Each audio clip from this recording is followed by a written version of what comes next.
If they see something via drones on those roads, and it doesn't matter what that thing is, if it's moving, it's a target. Civilian or military, doesn't matter. Can Putin lose this war without losing Russia?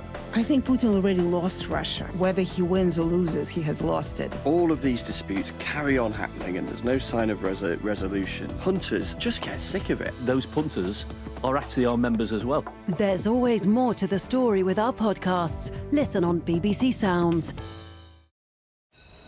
Morning. Come and have a seat.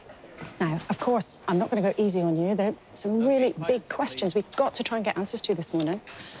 But I'll be fair, and we just want to hear what you've got to say. So, shall we get on with it? We're rolling. Here we go. Join me to hear from the biggest names inside and outside politics. Sunday with Laura Koonsberg. Sundays at 9 on BBC One and iPlayer.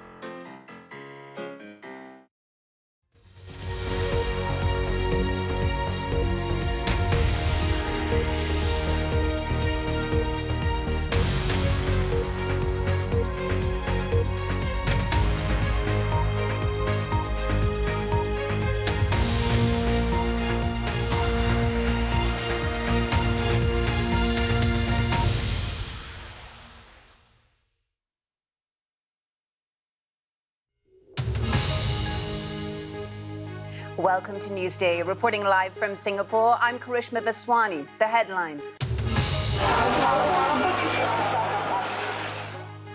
Police in Georgia crack down on protests after thousands demonstrate against controversial new laws.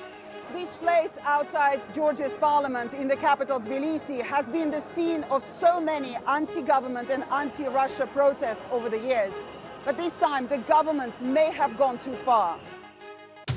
An investigation into the killing of black woman Breonna Taylor finds a U.S. police force indulged in routine discrimination, illegal searches, and the use of excessive force.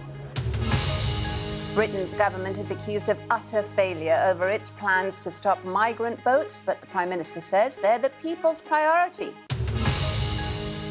And Australia looks set to become the first country in the world to totally eliminate cervical cancer. Live from our studio in Singapore. This is BBC News. It's Newsday.